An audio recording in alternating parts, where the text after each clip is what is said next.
Dude, do I just 3-crown? I played poorly, but it doesn't even matter, right? I can just go in for a clone. I have all the Night Witch bats swarming him. It just doesn't even matter.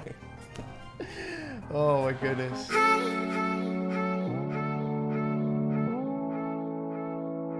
Hey, what's up, guys? We are back again with the best Golem deck in Clash Royale to 3-crown your opponents in under 60 seconds. This thing is an absolute beast, and it has way better matchups than any other Golem clone deck. Most Golem clone decks will straight up lose to every single Electro Giant at the river, but since you have Prince and Zappies, you're gonna be able to shut that down, and they can't lightning through your defense. You guys already know how ridiculously unfair Golem clone is, but when you add Prince and an extra layer of Zappies defense, you're gonna be taking towers and securing the game faster than ever before. So let's go jump straight some games and assert dominance. I upload daily videos on the channel, so make sure to subscribe so you never miss out. And a huge thank you to everyone that's using code SirTag. All the money goes directly back into the channel, making the videos the best they can be. So jumping into this one, we have one of the best hands possible. Starting off the game strong with a Golem makes me feel fantastic. Also, I wonder if he's gonna start to spam right into Zappies, because now this is a juicy positive elixir trade. The man is gonna lose the Valkyrie, and he might lose his mind because I can even follow up with a Prince in the left-hand lane. Sometimes if you go in for Zappy counter pressure, it feels so good. Also, the one little split Zappy is gonna stun the bowler and give us miraculous value. You guys aren't ready. Your bodies aren't prepared. So unfortunately, he pushed our big fat Night Witch farther away with the bowler, so we weren't able to get a juicy clone on everything. But I mean, we still have one bat alive. So it forces out Electro Wizard. Make sure that the bowler gets all that splash damage from the Golem exploding. I'm liking the way that this is looking. Overall, like, we're definitely in a good spot.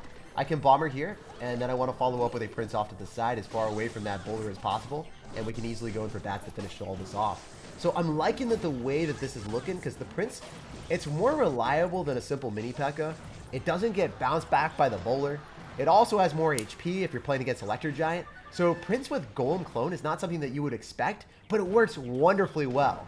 Also, maybe you could also run Elite Barbarians here, but obviously against a bowler deck, it's not necessarily going to be the best vibe for you. We're just going to go for Zappies, follow up with a Night Witch. If you want to arrow, you're not going to be able to hit everything. In fact, you lose your Musketeer, and now you don't have arrows in cycle for the rest of the spam that's about to go at the river. So maybe we can go head over heels here. Maybe I'm getting a little bit too feisty and ferocious, but I believe that this is a good play. We got all the Night Witch bats coming at him. We've got Bomber in the house to finish off the Electro Wizard. He's down a lot of elixir. I don't think he's able to defend the tower. Call me crazy. This is a good play. Sometimes you don't even need a Golem to go all in with Clone. And just bait out the arrows, take your secure damage.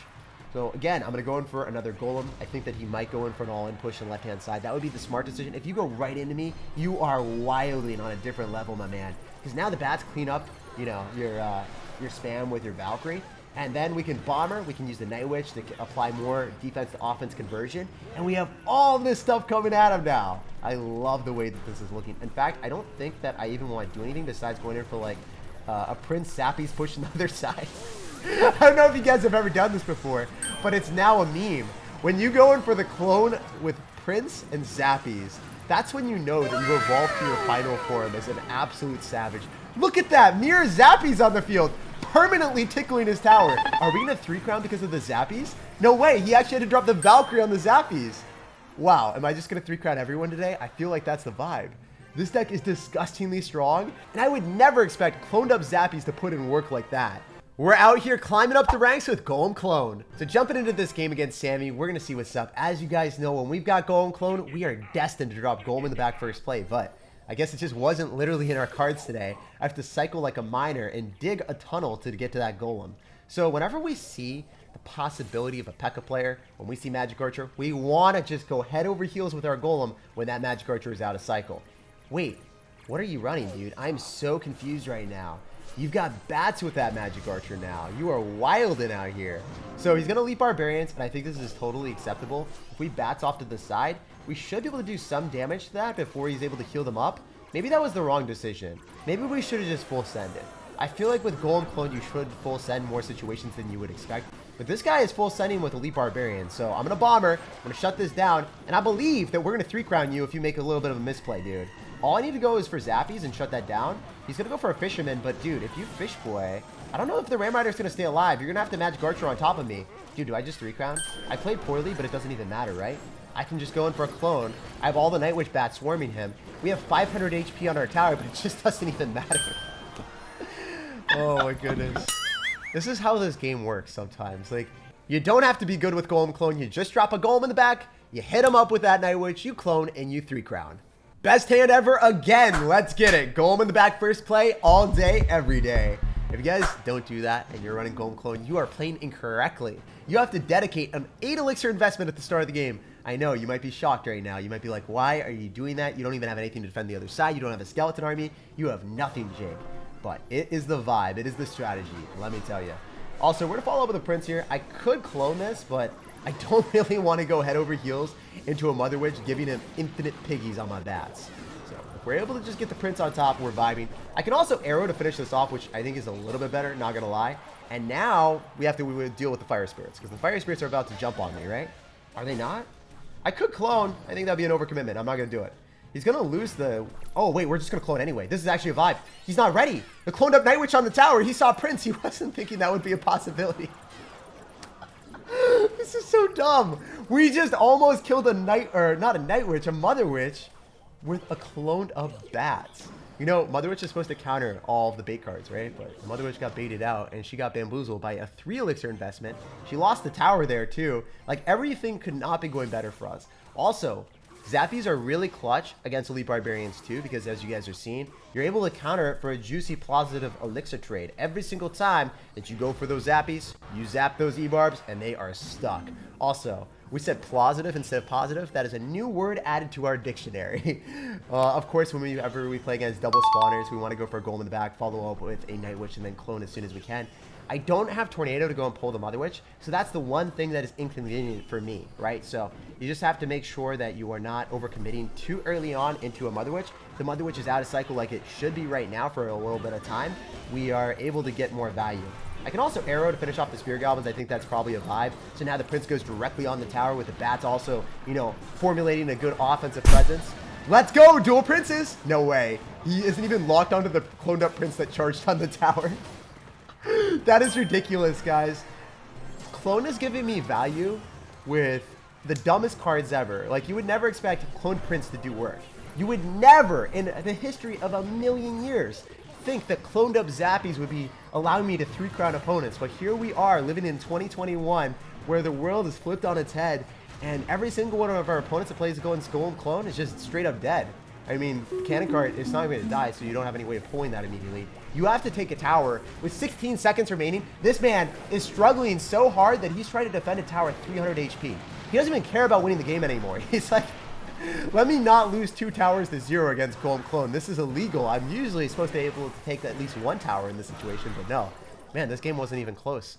So I guess the games that you don't 3-crown your opponent are the games that your opponent has like 3 buildings and they spend their entire time trying to defend you. Let's keep getting those trophies. This deck is so easy to play. Jumping into this one, let's keep up the win streak. We are absolutely undefeated with this thing, which is ridiculous too, because Golem Clone is notorious for getting bad matchups and then losing like, you know, 1 out of 3 games just because you can't outplay it.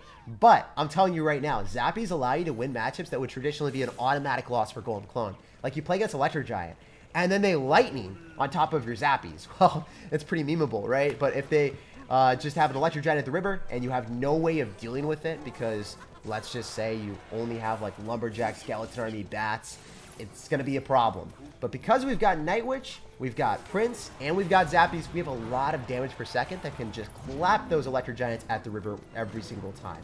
So I'm just going to follow up with Bats here. I think that we might be able to bait out a Zap or a Fireball or something that he's not supposed to drop. And if he does, he's just going to get 3-pound by the Golem Clone, right? Like, he's going to get absolutely annihilated. Bats are rushing through. He loses the bowler. The Night Witches are on the tower. I don't think he stops this. I'm just going to throw that out there. 90% of the people that are running Royal Giant are going to get 3-crowned because it is so ridiculously hard to defend against the Night Witch Bats, the Prince, and all this crap coming at them when all they have is Fireball and Barb Barrel.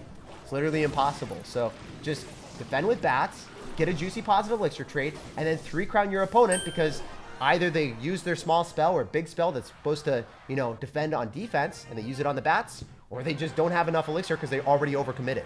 In that case, we just got Bats on top of a Royal Giant and a Bowler, and he had nothing left to defend. It wasn't possible. This deck is literally unstoppable. We got a game against Chris. We're just going to be moving and shaking and grooving with the mini Pekko mode, and we are definitely dropping our Golem in the back. We got to be bold and drop that Golem spam. So one thing that I've noticed is sometimes Zappies will give you amazing defensive results. So most of the time, I just ignore everything there because it's a Dark Prince, right? But he dropped more elixir than me, and we have a Zappy counter pushing with the Golem. Like, high key, I think Zappies are one of the most underrated cards with Golem Clone to ever exist. As you guys can see, they can't zap them away. You're able to go in for more Golem spam. It just feels fantastic all around. I'm going to arrow here because I want the bats to give us more value. I don't think they are going to give us more value, but one could hope, right? So he's able to go in for a miner. I'm just going to bomber it straight up. Wow. Okay, Chris, so you're playing pretty well. You've also got a defensive sequence with Tesla, so I know it's going to be more difficult for me to break through you. You're a good player at top ladder with a good deck. So I think he's also got Rocket Cycle from the looks of things. Usually when we see miner coupled with a rail delivery sauce, it's usually going to be that variation. So the longer we wait, the better. I'm just going to split my Zappies and figure out what this guy wants to do. Maybe he thinks I have Skeleton Army, and that would be hilarious and epic in so many situations. And now we can go for a Golem in the back because the Tesla is about to expire, and we've got Zappies on both sides. So, like, what are you going to do? Are you going to go and shake on the left, or are you going to shake on the right? I mean, I'll shake your hand, man, for that juicy positive elixir trade that you just gave me with the Tesla cycled. Because the Zappies are going to kill it. He thought that I might have lightning or something? I don't know. That was really interesting. So he's going to Dark Prince in the exact same lane. He's not even going to try to force out elixir on the other side. This is looking so good for me right now. So as we expected, he did have Rocket. Well played on his end. He might end up going for opposite lane aggression. If he does, then it's pretty fine because we go for a bomber. The bomber's able to kill the skeletons. The prince goes directly towards the tower. And I think that this is a vibe. I mean, usually when you keep the prince alive and you get some extra value from it, it feels pretty good. Look at that. The bomber, the prince, the card combination that you guys just don't account for in Clash Royale. You would expect, like, oh, the Golem push has to do all of the damage. I'm telling you right now, that is not the way you should be looking at this game. Whenever we're playing against a rail delivery deck, it is against my religion to play in that type of situation and give my opponent good vibes where they're getting juicy elixir trades. So we're just going to arrow this. I think the prince wins out for us and finishes off the miner, which is even better. Unfortunately, it doesn't go behind the Golem, does it? I'd love to see a log here. It's hard to say if that's going to be happening, but we want to go in for bats. We're trying to drop it far enough away. He's definitely going to go for rail delivery. We're just going to go in for a miner. There's the rail delivery as anticipated, and we can follow up with another Golem. So the reason that we're playing this so aggressive is because I want to be able to go for opposite lane aggression and get value out of it. If we're able to make that happen, that's how we win the game. Remember, he's got skeletons too, so this could be a loss hypothetically. Like, this is a very good player, kind of a bad matchup for me. He's got log, he's got rail delivery, and he's playing it super well. So we'll see what we can get out of him. I think he's going to rail delivery on the other side. That was a very smart play. That's exactly what I would have done. And maybe the bats can get onto the tower with a Golem tanking. No such luck, my dudes. That's a bit sad. We're still up in this game, and it's been a really difficult one. So got to give credit where credit is due. He was totally expecting me to go and drop something there. I did not. So what we're going to do is we're going to basically go all in the other side. 9-1-1 on the right, guys. We are not calling for help. We are not doing anything but dominance here. We're just full sending our Golem, and this has to work. I would say this is actually a very bad matchup because he does have log and rail delivery, but maybe we're able to still win this. So, and going for Zappies to reset the miner if possible, so then he's not able to just finish off my tower here. If that happens, I think it's still a vibe. We reset the miner. We're going to go in for arrows. We've got a lot of crap coming at him. The Golem's exploding. This has to work before he rail deliveries. This has to work right now. The Golem's going to explode, and we win a really tough situation. At top ladder 2, guys, what more could you ask from this deck? Even against some of the best players in the world with hard counters, you can still make it happen. Zappy's Prince Bomber is the new Golem clone. After that win, we are now 8,800 in the world, and this deck is utterly unstoppable. Like, subscribe, and enjoy the rest of your day.